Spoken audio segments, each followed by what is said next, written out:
Drage petašice i petaši, dobar vam dan i dobrodošli na učenje hrvatskog jezika na daljinu. Danas ćemo govoriti o glagolima, obradit ćemo novo nastavno gradivo, te i dalje svladavati ishod A5.1.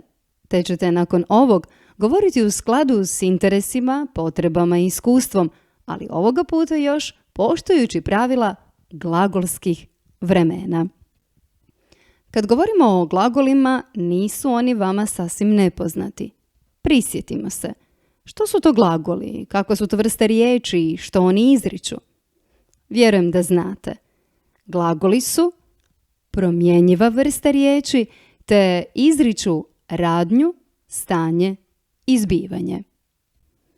Mi ćemo se danas baviti gramatičkim kategorijama glagola ili kako ih još nazivamo, obilježjima.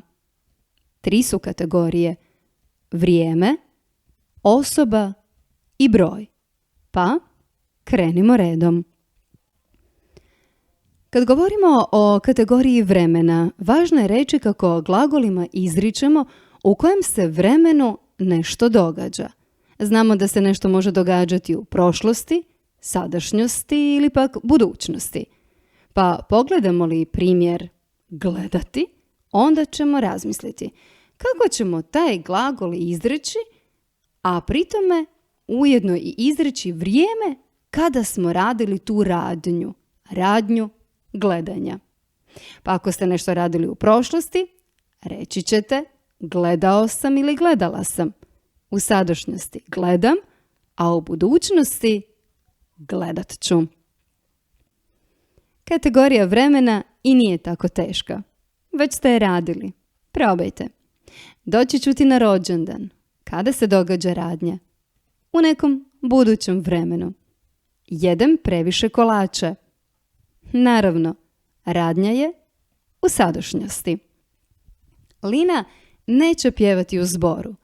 Možda danas pjeva, ali sutra neće pjevati. Dakle, buduće vrijeme. Mirko nije jeo čokoladu. I baš mi ga je žao što nije jeo i nadam se da će u budućnosti jesti. Ali u prošlosti nije jeo. Ti svakodnevno učiš. Vjerujem da je to istina. I to je sadašnje vrijeme. Idemo sada na kategoriju broja. Jedna osoba, više njih. Naime, kada radnju vrši jedna osoba, za kategoriju broja kod glagola kažemo da je glagol u jednini. A ako tu radnju vrši više osoba, glagol će biti u množini. Dakle, kad govorimo o kategoriji broja, a vezano je uz glagola, govorimo li o 1, 2, 3, 18, 67? Ma naravno da ne. Kad govorimo o kategoriji broja, govorimo o jednini i množini. Dakle, svladali smo 2 kategorije. Vrijeme, prošlost, sadašnjost i budućnost, i broj, jednina i množina. Idemo sada na kategoriju osobe. Tu se moramo pitati koja je to osoba koja vrši radnju. Dakle, ne koliko osoba, nego koja osoba. Nije teško. Pogledajte i razmislite. Ako ja kažem pjevaš, hoćeš li reći da je osoba koja vrši radnju on pjevaš? Ne. Hoćeš li reći ja pjevaš? Ne. Sigurna sam da ćeš reći ti pjevaš. Dakle, kategorija osobe nije tako strašna. Evo još dokaza. Možeš li reći tko se krije kad ja kažem pjevam pod tušem? Koja je to osoba? Naravno, ja. Pjevaš pod tušem? Ti. Pjeva pod tušem, ako je to neki dječak, odnosno netko muškoga roda, onda je on. Ako je ženskoga roda, ona, a srednjeg, ono. Ovo je u jednini. Pogledajmo sada kategoriju osobe u množini. Tko je osoba koja se krije u glagolu pjevamo pod tušem. Mi, naravno. Pjevate pod tušem? Vi. Pjevaju pod tušem dječaci, odnosno neki muškoga roda. Oni, ženski rod. One i srednji rod, ona. Kad govorimo o kategoriji osobe, valja reći i kako mijenjanje glagola po glagolskim osobama nazivamo sprezanje ili konjugacija. Molim da zapamtite ovo sprezanje, jer će se u zadacima podosta puta ponoviti spreži neki određeni glagol. Evo nam dakle kategorija osobe ukratko.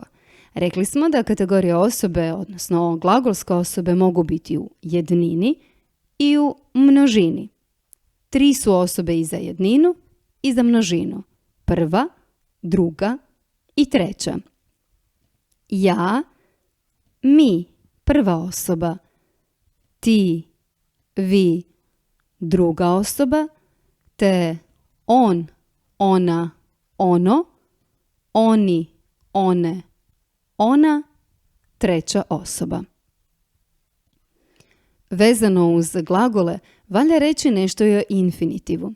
On je neodređeni glagolski oblik. A zašto? Zato što ne daje nikakvu informaciju niti o vremenu, niti o osobi, niti o broju, već samo o radnji o kojoj govorimo. Infinitiv uvijek završava najčešće na ti, samo ponekad na ći. I glagoli u infinitivu su uvijek u riječnicima. Kao što su imenice u nominativu, tako ćeš glagole naći u riječnicima u infinitivu. Kao recimo nahraniti, šetati, gledati ili ovi na ći. Peći, reći, moći. Oni su nam vrlo zanimljivi jer su u prošlosti hrvatskog jezika glasili pekti, rekti, mogti. Dakle, i oni su završavali na ti. Evo nam sada jedna kratka vježbica. U tekstu pronađi glagole, odredim kraticama osobu i broj, a nakon određenog zadatka, ako ti se sviđa, poslušaj pjesmu koja se spominje. Evo zadatka. Duet Camille Cabello i Shawn Mendesa, Señorita, u samo 6 dana nakon što su ga objavili, pogledali su svi u razredu. Slušam ga upravo sada, dok ti rješavaš zadatak o glagolima. Čim završiš, uživat ćeš u glazbi. Sada zaustavi filmić, pronađi glagole, odredim osobu i broj, a onda provjeri rješenja. A evo i rješenja. Nadam se da su svi točni. Nakon što proučiš sve o glagolima, nakon što si sve zapisao, odnosno zapisala i riješila zadatak, razmisli. Znaš li što glagoli izriču? Razumiješ li gramatičku kategoriju vremena, broja i osobe? Te znaš li nastavke po kojima ćeš prepoznavati infinitiv? Ako je odgovor da baš i ne znaš najbolje, onda je svakako barem još jednom pogledati ovaj filmić i dobro naučiti glagole. Oni će ti itekako puno trebati.